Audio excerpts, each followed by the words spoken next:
Hello, beautiful people. Today is 8th of May. My name is Sahil, and welcome to Newspaper Analysis.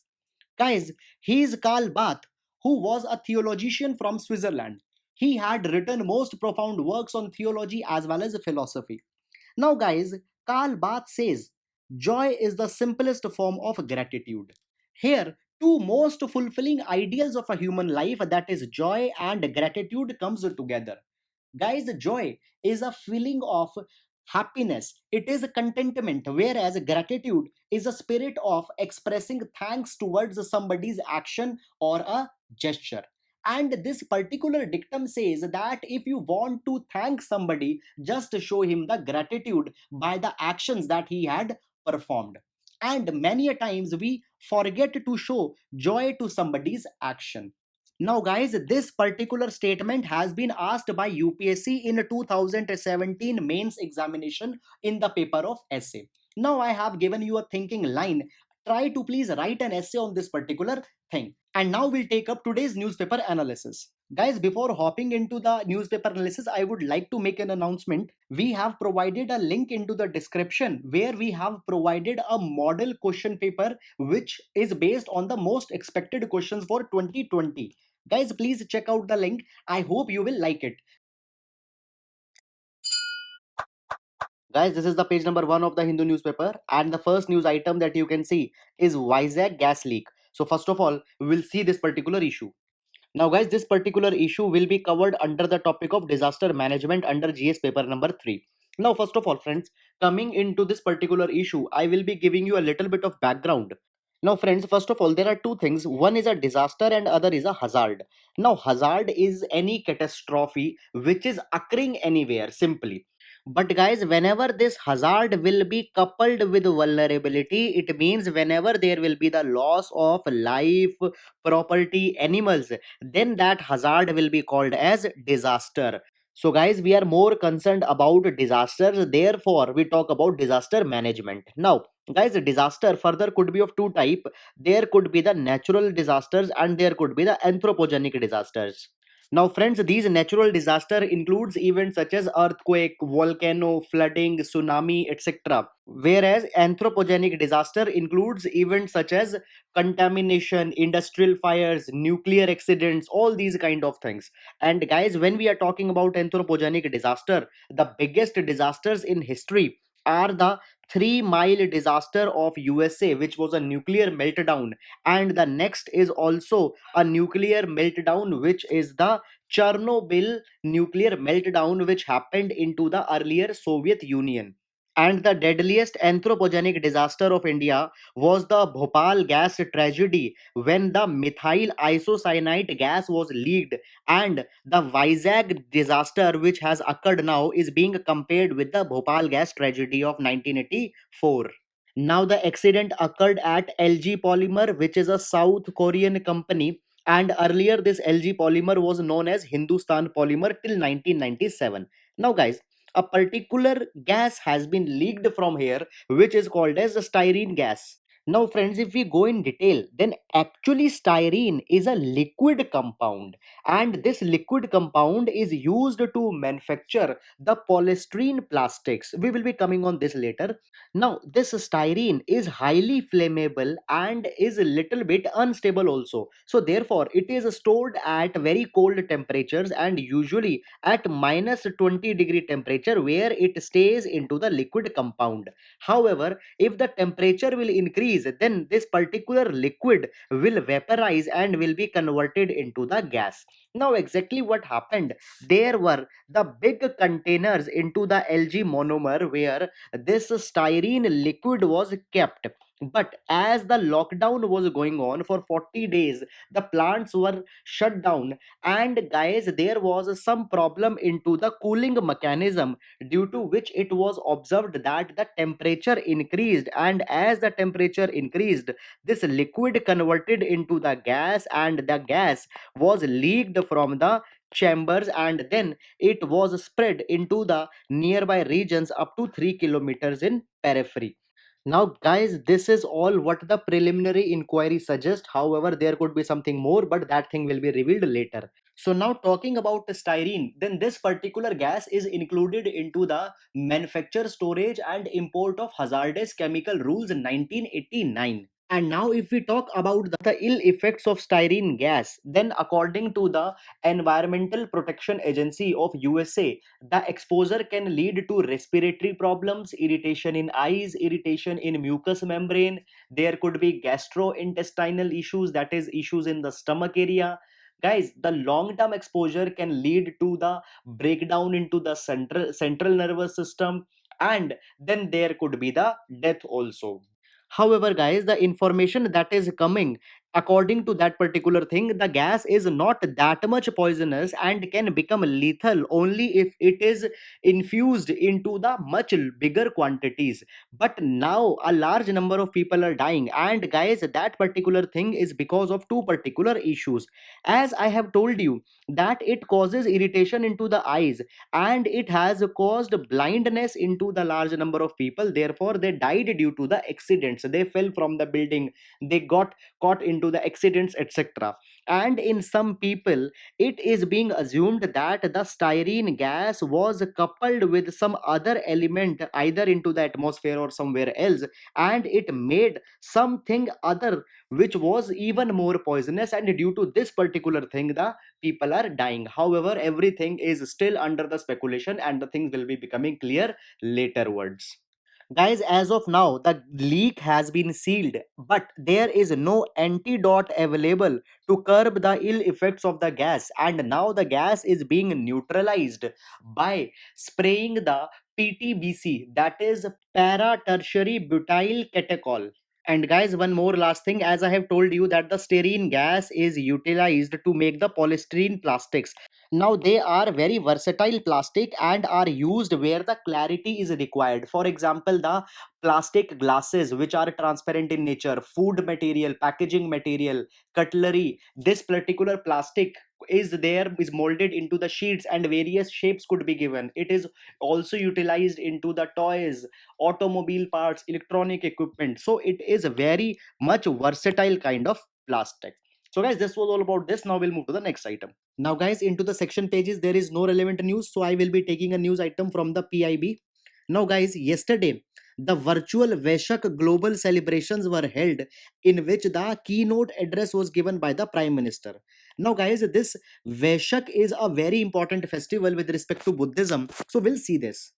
Now, first of all, discussing about Veshak. So, friends, Veshak is the most important celebration or occasion among the Buddhist, and the Veshak is also called as Buddha Purnima as well as Buddha Jayanti. Now, guys, Veshak commemorates the three most important events into the life of Buddha. That is the birth of Buddha. Then it also indicates the enlightenment of Buddha, that is Nirvana, and also indicates the Mahaparinirvan, that is the death of Buddha after the attainment of Nirvana. Now, guys, one important fact with respect to all these things, Buddha was born into the Lumbini. Buddha got the enlightenment into the Bodh Gaya, and Buddha died into the Kushinagar. And guys, with respect to the first sermon, then the first sermon was given into the Sarnath. So please remember this. Now, guys, coming to the present news item, what happened yesterday? Virtual Vesak global celebration was held, and this particular thing was organized by the Ministry of Culture as well as by the International Buddhist Confederation, which is the largest organization into the world which represents the Buddhist faith. And guys, into this virtual meet, the keynote address was given by the Prime Minister of India, and this keynote address was attended by all the Buddhist heads from different denominations of the Buddhist sects. So guys, this was all about this. Guys, the message of peace and all that kind of thing was given. However, that particular thing is not important. However, remember all this for your prelims exam. Now, friends, on the page number 5, a small news item has been there where the PETA has flagged the concerns about the tuberculosis into the captive elephant. And in this particular direction, the PETA has also warned that the organizers should not use the elephants into the various celebrations, because tuberculosis being a contagious disease could spread from the elephant to other elephants, or also could spread from elephants to the human beings, which could lead to another set of problems. Now, friends, earlier question has been asked on Amnesty International, so therefore we will see the PETA also in that direction. Now, guys, PETA stands for People for Ethical Treatment of Animals. Now, it is an organization which is based in America and it propagates the animal rights. Guys, according to PETA, animals should not be used into the consumption for their display or should not be kept into the captivity, as they have their own set of rights. Now, this particular organization is based on various countries, and in India it is headquartered in Mumbai.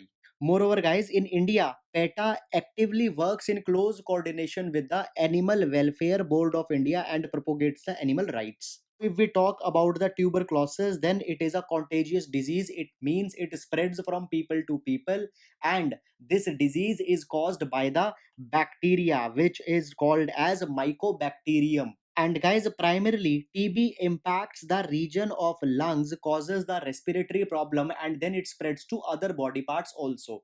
And the symptoms is the chronic cough with mucus, fever, and rapid weight loss. Now, guys, there could be the latent TB where the symptoms don't appear, and then there could be the active TB also. And friends, to control TB in India, the government uses RNTCP, that is Revived National Tuberculosis Control Program. Under the RNTCP program, government is following WHO mandated DOTS therapy for the treatment of TB. DOTS stand for directly observed treatment. So guys, this was all about this. Now we'll move to the next. Now, guys, we are into the editorial section, and the first editorial talks about the constitutional crisis which are going into the Maharashtra and talks about the conduction of election during the pandemic. Now, guys, what had happened in November 2019, Uddhav Thackeray was nominated as new CM into the state of Maharashtra. Now, at the time when you are being nominated as a CM, you need to be the member of either the Legislative Assembly or of the Legislative Council.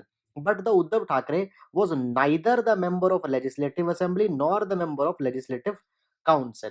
However, under Article number 164, it has been provided that a person can be the CM for the period of 6 months, and within the 6 months, he should be elected to any of the seats or get nominated from here. So, guys, the term of Uddhav Thackeray was scheduled to be end into the May 2020.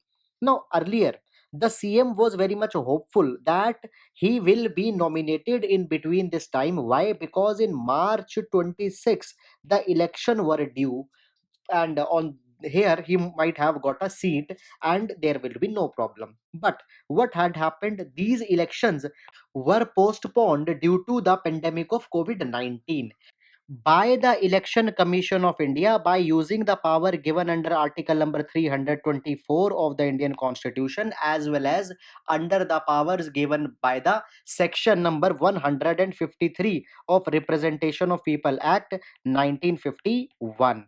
And now the thing comes that his term was going to expire in May, and now the only option which was there into the site is also not in action. So what will do? Will he be losing his seat? So there was a lot of controversy which was going on.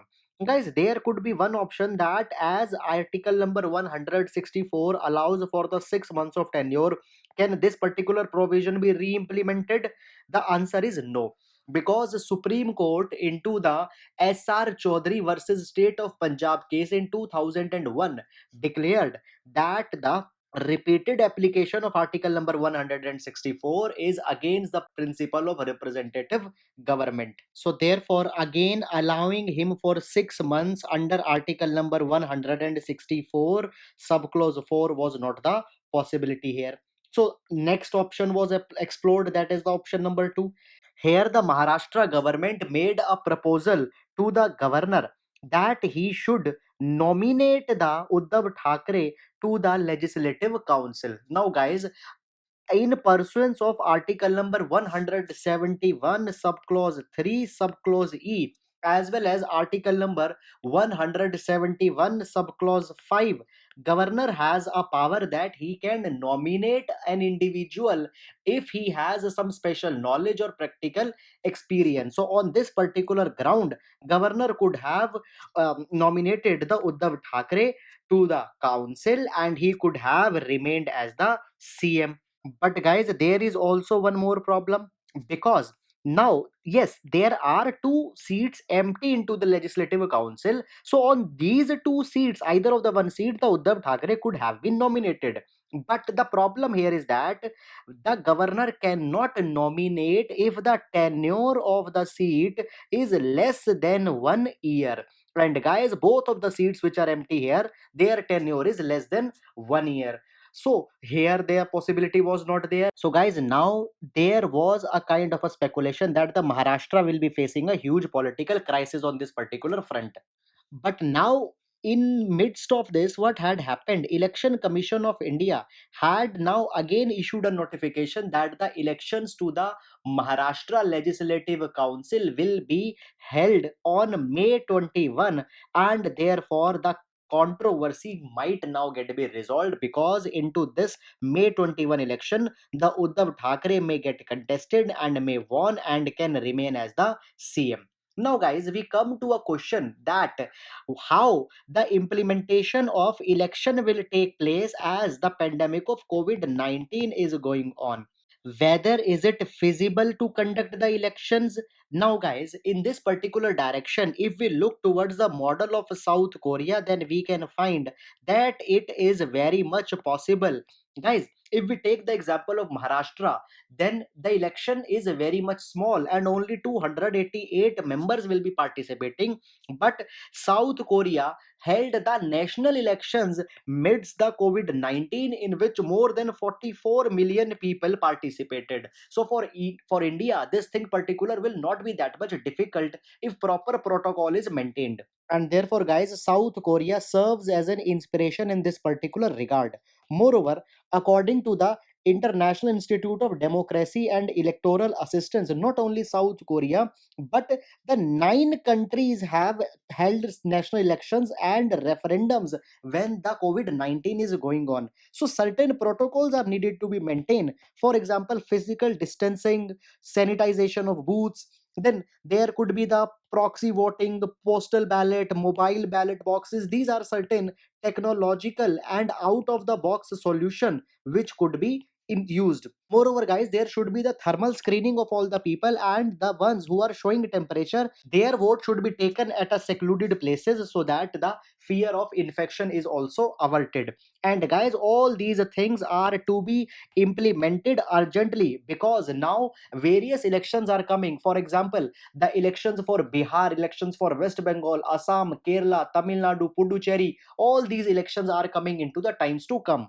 Now guys, one very important thing comes in this particular regard. All the states which I have talked about, they are having their assembly elections, and into the context of elections, you can postpone the election of Rajya Sabha as well as of the legislative councils indefinitely, but the assembly elections as well as Lok Sabha elections cannot be postponed after the gap of 6 months. Because guys, in this particular regard, Article number 85 and Article number 174 says that the maximum interval between two sessions can be of 6 months. And guys, if the extension beyond 6 months is to be taken, then there is only one possibility, that if national emergency is there, because in that particular case, for 1 year, the term could be extended. But guys, national emergency can only be levied if there is some threat to the national security or sovereignty, but pandemic is not a ground on whose basis the national emergency can be imposed, so there will be a problem. Moreover, guys, apart from the national emergency, there is also one more provision, that is implementing the president rule under Article number 356. But again, that will be actually a kind of a problem, because it is not appreciated that much. So, guys, imposing national emergency under Article number 352 is not desirable because pandemic has not been written as a ground. And secondly, President rule under Article 356 is also not good into the spirit of Constitution. So, guys, we need to carry the election, and for that, South Korea serves as an excellent inspiration, and we should explore this particular possibility. So, guys, this was all about this. Now we'll move to the next article. Now, guys, here's a very good editorial which talks as whether the health should also be given as a fundamental right. Now, guys, first of all, if we talk about the fundamental right, then fundamental right have basically three characteristics. Number one, they are the fundamental for the development of a human personality and a human being. Number two, they are guaranteed by the fundamental law of the land, that is the constitution. And number three, they are protected by the fundamental court of the land, that is the Supreme Court. So therefore, Supreme Court can issue the writs under Article number 32. Now, guys, as COVID-19 is spreading its havoc throughout the world, all the countries have recognized the importance of providing health. Though some countries are good at this particular front, some countries are not that much good. And in the same context, if we talk about India, then we know that government has never spent more than 2% of GDP onto the health. Usually, the expenditure on health is around 1.4% of GDP, which is very much low, seeing the population and the emerging disease such as COVID-19. Now, guys, as we talk about providing health as a fundamental right, then actually we are talking about the universal health care. Now, first of all, what do we mean by universal health care? It means that every person, irrespective of his income, irrespective of his status, he should receive the health care, treatment, rehabilitation, all kind of health services. And in this particular respect, their financial status or financial hardship should not deter them. Moreover, guys, the expenditures should not be out of the pocket so that people are pushed into the poverty once they are opting for the health care. And guys, providing the universal health care has also been recognized as the sustainable developmental goals which were adopted in 2015. Now, I hope you are clear with the universal health care, that everybody should get the health. Now, tool to make this universal health care available to all is giving the health as a matter of right, and the highest type of right could be as a fundamental right. So now, guys, first of all, the entire interview I will be breaking in two aspects. One, what are the arguments in favor of providing health as a fundamental right, and the arguments against. Now, guys, first of all, in favor, a private member bill has also been introduced in Rajya Sabha, which said that right of health should be given on the lines of right to education. Guys, if you don't know, private member bill are those bill which are raised by any other person which is not the minister. So it called that the right approach should be given. Why? Because Article number 21 of Indian Constitution provides a right to life, and the life is meaningful when the right to health is not given. So it becomes very much crucial. Moreover, guys, according to the National Health Protection 2017 data, 63 million people are pushed to poverty every year because simply they can't afford the health care. And in this direction, it is very much important that the fundamental right of health should be given so that they can claim it from the government. Then the next point comes is that citizen elect government to serve the people, and how people can ask the accountability of government, it is only by seeking the quality of service. So therefore, if good health and health as a matter of right will be provided to the people, then through that particular thing, citizen can ask the accountability of the state also. Then, guys, one argument come that individual alone is not responsible for his health, because his health is determined by the circumstances, his social level, his economic capacity, and they are not often under the control of his own. So therefore, state should come in between and should provide the health as a fundamental right. But guys, if we look towards the other side of spectrum, then there are other arguments as well. For example, number one is the capacity of a state. So guys, though India is spending 1.5 to 1.7%, but it is not as a matter of choice, but because the compulsion that government does not simply have the resources. Secondly, the moment health will be provided as a fundamental right, all the people will be coming to the judiciary to implement that particular thing, and it will increase the litigation, and the number of courts will increase, which will increase the burden of the judiciary. Then there is huge population, and logistically providing health as a fundamental right to everyone is practically not possible. Now, guys, if we are talking about health as a fundamental right, there could be three models as how the different states are providing the health, and they are the mix of both. Some part is by the government, some part is by the private. So we'll see. First is the beverage model. Now, in this particular model, government uses the revenues of its own to finance the universal health care. First of all, government keeps a control over the prices as it negotiates and controls the prices of drugs as well as medical equipments. Whereas on the second front, doctors' fees in both private as well as public hospitals are given by the government, and such model is being done into the Cuba. So here, most of the support is given by the state. First of all, the prices are being kept low. Secondly, whatever the remaining fees is, that is also being given by the state. Then, guys, come the Bismarck model, where both the employers as well as employee will jointly be meeting the burden of healthcare, and some portion will be paid by the employee from his salary, some part will be contributed by the employer. Such is there into the Germany and France. And the third is a national health insurance model, where government provides a subsidized insurance to the people, and by using that insurance, they can claim the health benefits. Such model is there in the Canada as well as India's Ayushman Bharat is also such type of model. So guys, these three models have been there, and they should be used jointly or complementarily so that citizens can get the benefit. So guys, this was all about this particular thing, and now we'll move to the next article. Now, guys, here's a news item on page number 8.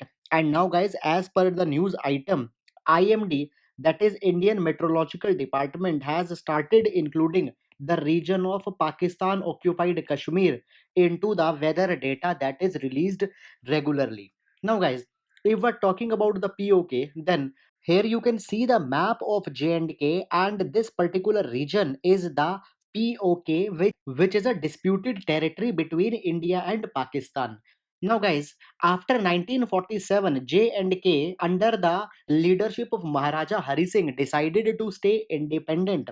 However, soon the tribals into the region were supported by the pro-Pakistani forces, and they started a kind of an uprising into the Jammu and Kashmir, which was later suppressed when the Indian forces arrived into this particular region. But by till that particular time, certain portion was acquired by the Pakistan, and this particular region is under the dispute since then, and this region only is called as Pakistan occupied Kashmir.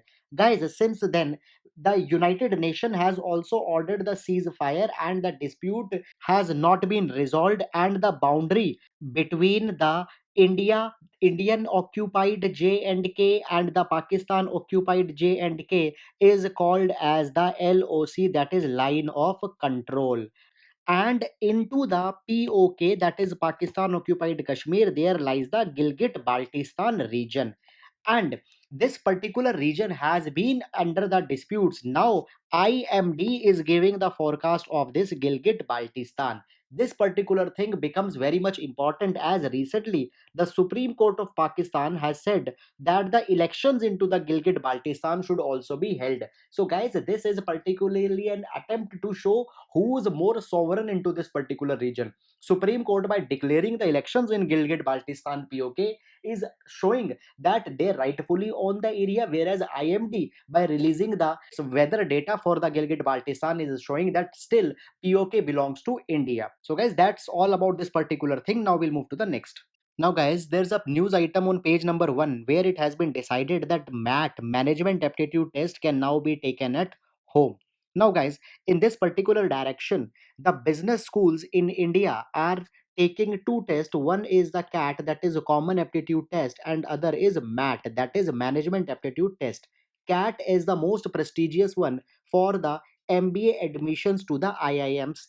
However, the MAT is not comparable to CAT, but still it is considered by the 600 business schools for their admissions. Now, guys, till now there were two versions for the MAT test. There could be the paper based test where it was in a traditional sense you can take the test, and other was the computer based test. But now a third option is being included, that is internet based test. now guys now, guys, this thing is very much important seeing the pandemic of COVID-19 that is going on.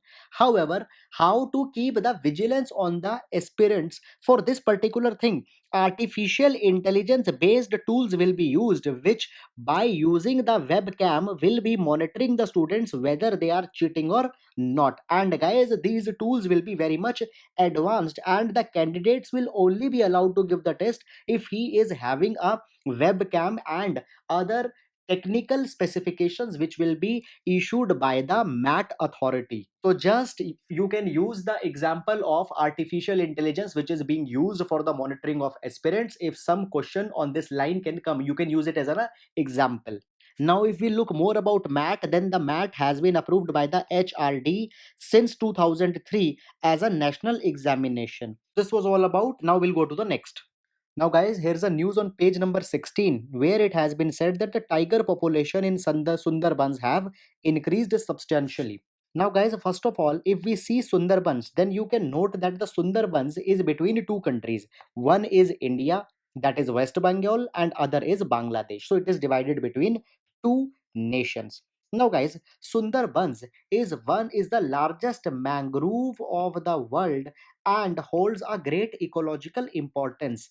And when I'm talking about the Indian side of Sundarbans, then in Sundarbans we have the Sundarban National Park, we have the Sundarban Tiger Reserve, and then there are the three wildlife sanctuaries, that is Sundarban West, Sundarban South, and Sundarban East. Please keep all these things into mind. Now, guys, some more important fact: Sundarbans are also the World Heritage Site, as well as they are the Ramsar site also. Now, guys, find further.